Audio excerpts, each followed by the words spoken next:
Алдыдагы шайлоодо канча партия атсалыша турганы белгилүү болуп калды. Бул саясий өнөктүккө катышууга бел байлаган 34 партиянын ичинен 30 гана банкта атайын эсеп ачкан. Ал эми талапкерлеринин тизмесин түзүп, 5 миллион сомдук күрөөнү төлөөгө 14 гана партия жетишти. Алардын тизмеси Борбордук шайлоо комиссиясынын сайтында катталуу тартиби боюнча жарыяланды. Жогорку кеңештин 4-чакырылышына шайлоого катышуучу партиялар төмөнкүлөр: Ата Мекен, Бир Бол, Ар Намыс, Өнүгүү Прогресс, Азаттык, Республика Ата Журт, Аалам партиясыздар партиясы, КСДП, Бүтүн Кыргызстан эмгек, Замандаш, Улуу Кыргызстан, Кыргызстан, Мекен ынтымагы, Кыргызстан элдер конгресси.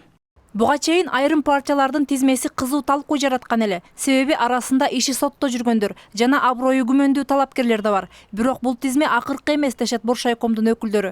Айрым партиялар азыртадан эле айрым талапкерлерди артка чакыртып ала баштаса, кээ бирлери өз ыктыяры менен арыз жазып кетип жатышат. Тизмеден дагы далай талапкер чыгарылышы мүмкүн. Анткени Ички иштер министрлиги мурда соттолгон талапкерлер тууралуу маалыматты Боршайкомго жөнөтө элек. Ошондой эле талапкерликтен 21 жашка чыга электер четтетилет. Буга чейин Ата Мекен партиясынын тизмесинен 18 жашка толо элек бир талапкер чыгарылды. Ата Мекенден чыкты, анан Бүтүн Кыргызстан бир 15-16 кишиге чейин чакыртылып алды.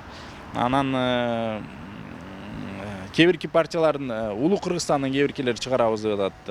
Өнүгүүдөн чыгарабыз деп туруп саясий партиялардын. Аны бир эмнеси бар, орусча айтканда особенности. Саясий партия макулдугун албай эле өзү эле талапкердерини тизмеден чыгарып салса да болот. Ал өзүнүн укугу, ал мыйзамда ушундай деп жазылган.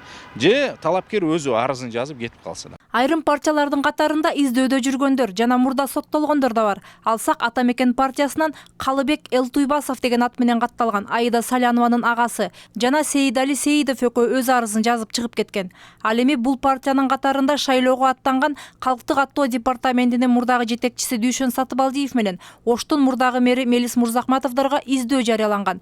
Буга карабай аталган партия жарыштан четтетилбейт. Юристтердин айтымында бул талапкерлер тизмеден чыгарылат. Алардын ордун кийинки талапкер ээлеп калат. Судимиз боюнча азыр МВДдан маалымат келгенден кийин, кагаздар келгенден кийин ошондон кийин дагы белгилүү болот. А эми издөөдө жүргөндөр болсо, уголовный дело бул тоскоолдук болбойт. Соттун чечими болуш керек. Бирок бул мыйзамдын талабы боюнча кээ бир формаларды талапкер өзү толтуруш керек. Өзү кол коюш керек.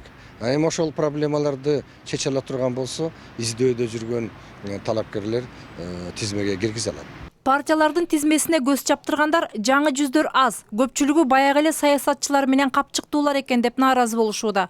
Бирок добуш бере келгенде баары бир өзүн аткарган иши менен көрсөтө алган, эл алдында кадыр баркы бар саясатчыларга басым жасалышы ыктымал. Программаларды бири-биринин айырмасын табыш өтө кыйын, 3-4төн башка. Ошон үчүн биздин шайлоочулар азыр программалар окуганда айырмасын таба албай калышы мүмкүн да. Шайлоочулар эми баягы өнүп калган адат боюнча мурунку биздин баягы 20 жылдан бери келаткан саясатчылардын аты жөндөрүн таанып, ошолорго эле берет деп окшойт. Шайлоо күрөөсүнүн өлчөмү 10 эсеге көбөйгөнү партиялардын санын 2 эсе кыскаруусун шарттады. 2010 жылы 29 партиядан 3000 талапкер 120 мандат үчүн ат салышкан. Мынча партиянын аталышын батыруу үчүн добуш берүү бюллетенин да узун кылып чыгарууга туура келген. Бул шайлоочуларга ыңгайсыздык алып келгенден тышкары, кимдин ким экенин толук аңдабай эле добуш берүүгө алып келгенин азыркыга чейин кеп кылышууда. Бул жолку шайлоодо партиялардын кескин азаюусу саясий маданияттын бир аз өскөнүнөн да кабар берет дешет серепчилер. Мээрим Ташыбекова, Александр Симонов, НТС.